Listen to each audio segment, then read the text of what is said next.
Ivan, thank you.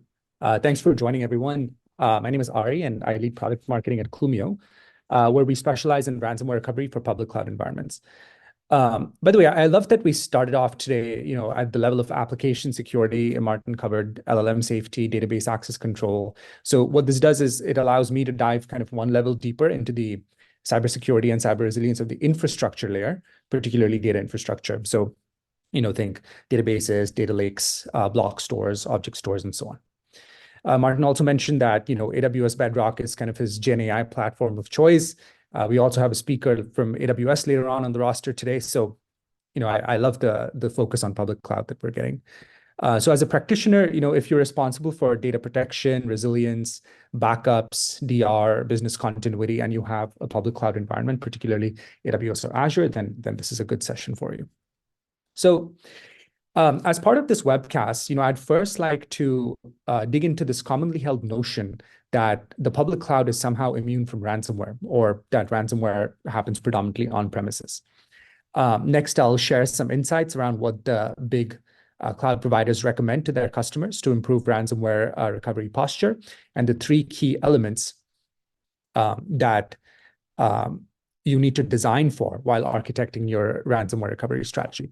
Then I'll talk a little bit about how Clumio helps customers recover from ransomware. I'll talk about some real-world examples. And throughout the presentation, I'll share some metrics and stories from customers around ransomware recovery in the public cloud. All right. So, speaking of real-world examples, right, let me start by sharing a few cases of like famous ransomware attacks in the public cloud. I've screenshotted some of these, but I want to talk about two in specific.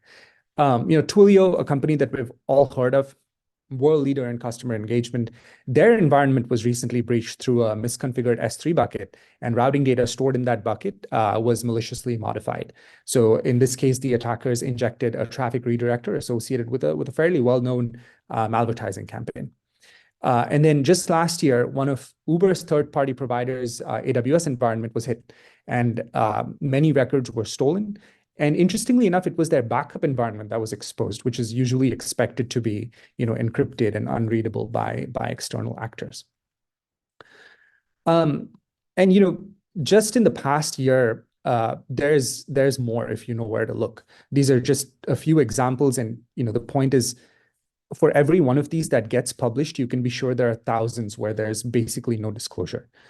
And a key learning here is that, if it can happen to these extremely well-funded and capable IT teams, it can probably happen to any one of our companies, and we better be prepared for that.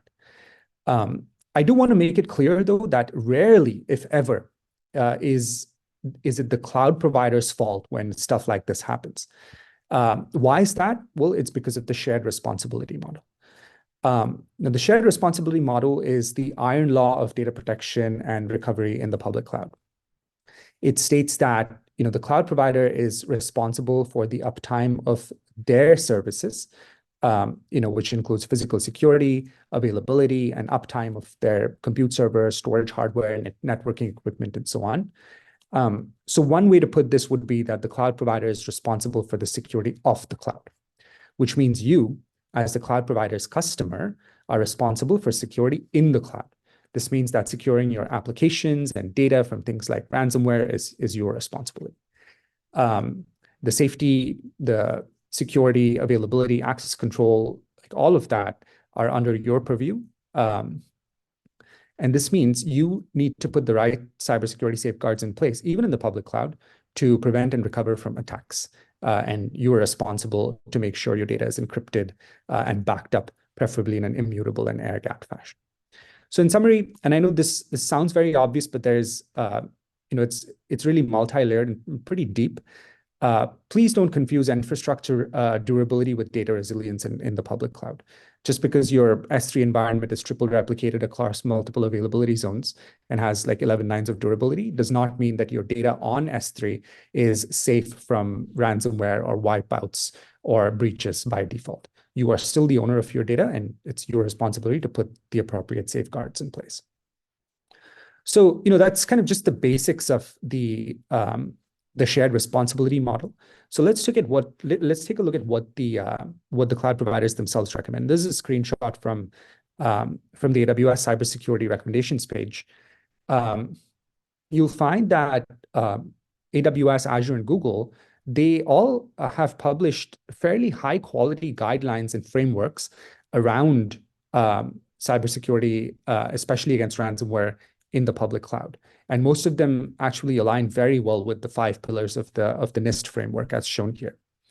Now, we have some amazing presenters on today's webcast on how to identify and prevent ransomware. But as I mentioned earlier, Clumio is all about recovery. So if your prevention safeguards fail and your systems are compromised, then what is like the last line of your defense, right? So here on my presentation will be focused exclusively on that.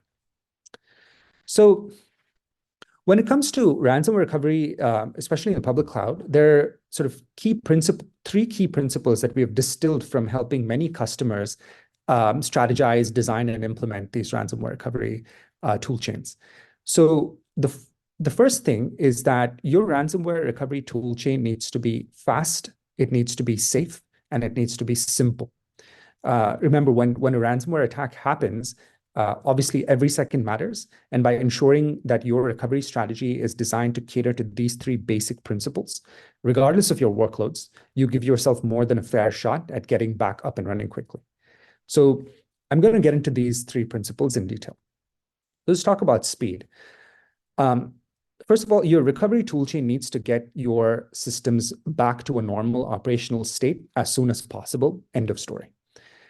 This means that application consistent recoveries are a must. Fast data rehydration is a must. And the recovery time for your critical data should be measured in like minutes and not days or weeks, right? And while automated application level restores are great, the toolchain also needs to be intuitive enough for its human operator. The data recovery process needs to be fast to kick off, easy to manage, and simple to implement. The second thing, it goes without saying, but your backups need to always be encrypted and immutable. Like they are your last safe haven. And if they are compromised, there's very little you can do to avoid permanent data deletion or corruption. Logical air gapping is another very good practice for the public cloud. And customers often ask us, like, why logical air gaps and not physical, right? So the thing is, in the public cloud, physical air gapping can actually get in the way of recovery times. And physical air gaps sometimes expose your data to the public internet during a backup or restore process. Logical air gaps, on the other hand, reside in a separate security sphere, but within the backbone of the cloud provider. And this strikes a good balance between data isolation and recovery times. So this is a logical air gap will store data using enveloped keys outside of your enterprise access domain, but will not leave the backbone of your cloud provider. And finally, this is an obvious one. Your access controls need to be based on zero trust principles. And lastly, one of the most overlooked elements of ransomware recovery is just simplicity of operation. I mentioned human operations earlier.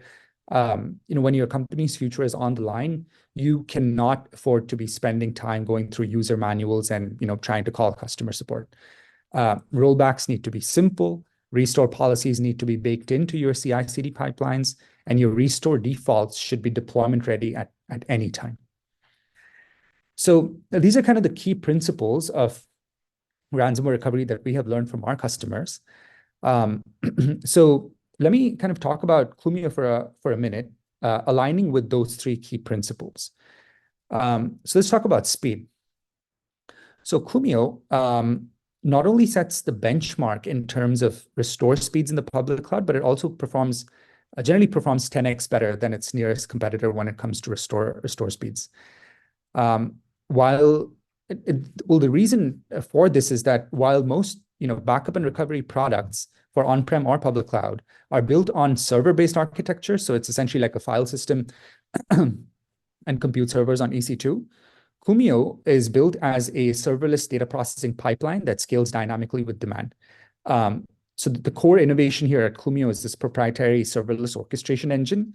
It's essentially equivalent to Kubernetes, but for Lambda functions. So Clumio can spin up and spin down and orchestrate hundreds of decoupled Lambda functions to either back up or restore your data in a massively parallelized fashion, depending on what you need. So that's the speed element of it. Next comes data safety. Data on Clumio is undeletable unless with explicit written DocuSign permissions from the customer. Data backed up by Clumio is air-gapped by design, fully immutable, always encrypted with both customer keys and Clumio keys, and multi-factor access control. Each action that you perform, whether it's a backup or a restore or a query, it's authenticated and audited, and all actions are consolidated into a ransomware recovery posture report. And then the last thing we talked about is simplicity. One of the things that in the backup and recovery industry, at least, that's still stuck in like the early 90s is just like complex licensing models and software agents and hardware, sometimes, especially for on-prem. So it takes customers usually like between 8 to 10 weeks to even set up their backup and recovery, and then perhaps a few days to restore. And then there's no cost visibility and no licensing transparency. So Clumio gets rid of all of that. So it's a simple consumption-based model. There's no licensing, there's no software agents. We essentially just deploy an IAM role and that's it. So during a recovery, customers can either search or SQL query or simply browse a calendar to a last safe point in time and restore exactly the data that they need for their application to recover. And then Clumio also has this unique capability called instant access that helps customer applications establish a secure connection to backed up data during an outage so that the applications can stay up and running even if their primary data is compromised. So it's a new way to provide continuity to your applications even in the face of a ransomware attack. Now, what about coverage, right? We talked about applications so far, but anywhere an application persists data, you can be sure that Clumio has you covered. This includes self-managed databases running on EC2 like SQL Server and Oracle. This includes data lakes and unstructured data in S3. We talked about GenAI earlier. S3 is like the world's most popular repository for model weights and parameters. So Clumio helps you protect all of that. Also AWS native databases such as RDS and DynamoDB, and also things like block stores, VMs, SaaS applications like M365, and so on. So anywhere your application persists data, Clumio makes sure that it's backed up in a serverless, immutable, and air-gapped fashion so that it's basically immune to ransomware. Now, I'll just leave you with a few customer examples. Some of the world's most advanced cloud-based companies are switching to Clumio to back up their data. This includes cloud-native companies, companies just migrating to the cloud, Fortune 500 companies, startups, and everyone in between. And the reason they choose Clumio is it goes back to those three things that we talked about, that it's just blistering fast during recoveries. It's supremely safe, immune from ransomware, and we say that with full confidence. And it's just extremely simple to use. 10 minutes to get started, and there's no user manual. Like you could use the UI, you could use our Terraform integration, you could use our API to bake it into your CI/CD pipelines. It just works. So anyway, I'll stop there with the Clumio pitch. Thanks again, Ron, for the time. For the audience, if you'd like to know more about ransomware in the public cloud, just go to clumio.com. But if there's just one thing that I'd love for you to take away from today's presentation, it's this. Ransomware in the public cloud is very real. Even though we don't hear about it, it is happening. And cloud native, logically air-gapped backups are kind of your last line of defense and your best bet to recover from such attacks. That's all I had today, Ron. So I'll hand it back to you.